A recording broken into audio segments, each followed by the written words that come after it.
I think we can all agree that the storytelling in WWE these days leaves something to be desired. Whether it be forgetting things that happened last week, spinning their wheels for weeks on end, or doing whatever the hell this is.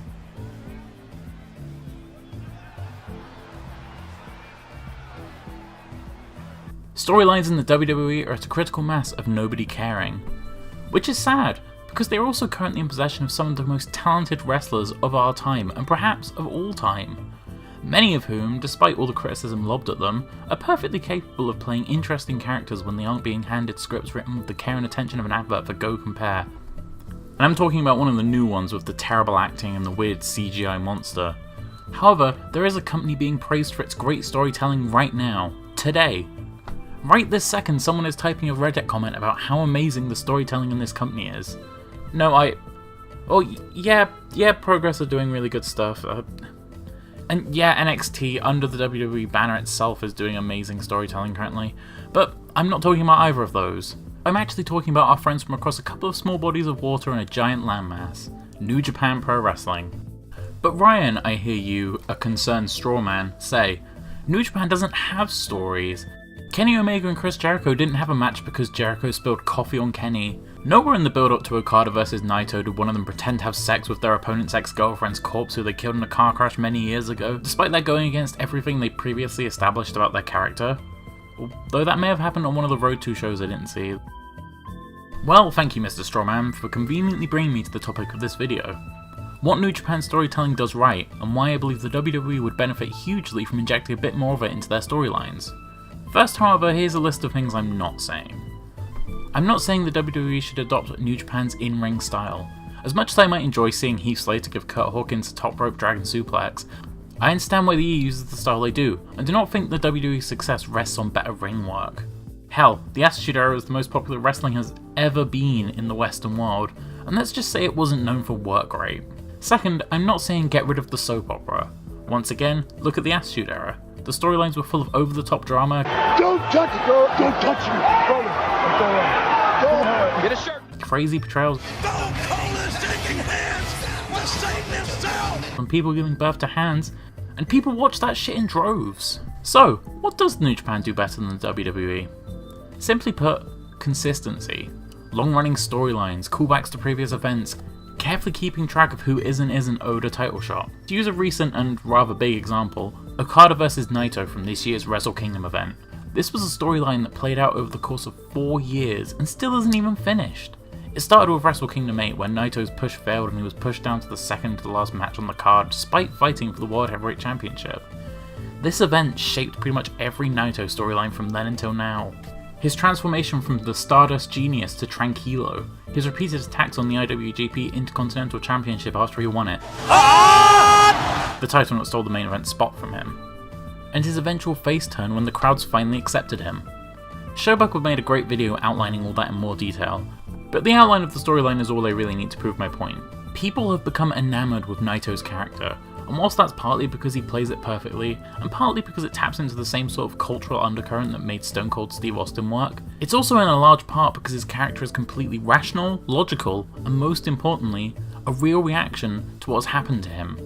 People like stories, they like journeys.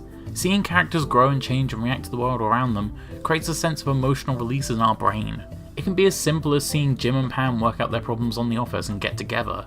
It can be as complex as the satisfaction of seeing Don Draper find peace in a world he's finding harder and harder to understand. What matters to us as viewers isn't that we saw how they got there. We know why Naito treats the Intercontinental belt like shit, because it stole the main event from him.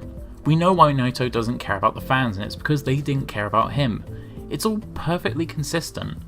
And that sense of consistency, of following through, of payoff, is part of the reason Los Ingobernables de Japón are moving merchandise like crazy, why Naito is incredibly over wherever he goes, and why the Wrestle Kingdom headline by his title shot drew very well. Now, let's turn our attention to the WWE. The E's storytelling has become well known for its inconsistency. It's a common cry amongst fans. That was cool, but I don't think it will matter next week. Some moments, such as Seth Rollins turning on the Shield, are allowed to have long-running consequences. But many others, in fact I'd say most others, are not. Dolph Ziggler defeating the last 3 members of Team Authority to oust them from power at Survivor Series 2014. Ziggler was back to the mid-card in a couple of months, and the Authority returned in a matter of weeks. Nia Jax attacking Alexa Bliss, setting up a future title shot. They were literally best friends again the next week. And then you have a character like Randy Orton, who's remained unchanged for years, whether he be heel or face, authority stooge or anti-authority rebel. Hell, he joined the Wyatt family and didn't even grow some goddamn stubble. Look at how out of place he is. The creative team in the WWE don't think things like long-running storylines and continuity matter to the audience. And that's the problem. The WWE relies entirely on its current built-in fan base, who won't unsubscribe from the network, who won't stop going to shows, who won't stop buying merchandise, despite the storytelling being frankly awful. They do not feel the need to grow or change because they have no competition, and they will always have a spot on any channel they go to. But WWE could expand their audience if they turn their attention to creating a consistent world and characters. People can enjoy wrestling. Your average non-fan can, with the right story, the right characters, be intrigued, engaged, and potentially enthralled. That's why Hulk Hogan's heel turn and Stone Cold starting a rivalry with Mike Tyson were such brilliant business decisions. They combined people with mainstream star power with strong characters and long-running storylines. People tuned in to see what Mike Tyson was doing on Raw, but stayed because the Stone Cold character's rise through the ranks captured their imagination. People watched Nitro to see what the hell an evil Hulk Hogan would look like, but stayed to see just who could stop those dastardly NWO guys. Or alternatively, to see those super cool NWO guys throw people into walls. Oh no!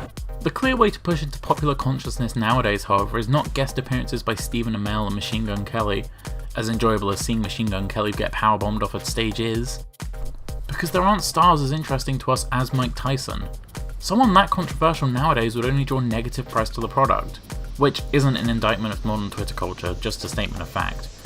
Instead, the major way to capture the attention of the modern zeitgeist is goddamn Facebook articles. Word of mouth is incredibly important in the internet age, with shows like Breaking Bad, Stranger Things, and Rick and Morty all seeing huge boosts in popularity because of the support of internet article writers. If you see 1,000 headlines with some variation of Breaking Bad is the best show on television you aren't watching, or Rick and Morty is so genius it makes you smarter when you watch it, then your curiosity will eventually be piqued. But pretty much all the press about WWE these days is negative. Other than the Women's Revolution, which outside of WWE's PR machine gets lambasted often, the WWE isn't talked about much outside of articles that would only appeal to people already watching the shows. Examples, results, discussions, that sort of stuff. But there is a clear and obvious way to get some good press. Get people writing about how good the storytelling is. Articles with titles like "Why the WWE is the best it's been since the Attitude Era" or "Why you should be giving Raw another try" will pique the interest of not only lapsed fans but also, hopefully, completely new fans. And the way to get people writing those articles is through logical, consistent storytelling that rewards long-time viewership. To tap into the modern love of serialized dramas through callbacks, references, and goddamn logical storytelling. To get top 10 things you didn't notice in Clash of Champions videos trending on YouTube seems, to me, to be a logical way to draw in fans, new and old. The product needs to create a significant and long-running positive buzz, and these sorts of fan reactions are an important step in creating it. Too often people who don't watch wrestling say to me, "Yeah, I used to like it, but it sucks now, right?" Usually after I've told them I like wrestling, which usually comes after they ask me why I'm wearing a shirt that says "I'm a hugger." Those are the people who do enjoy wrestling, can enjoy wrestling, just not the current WWE product, who you need to capture with positive fan reaction.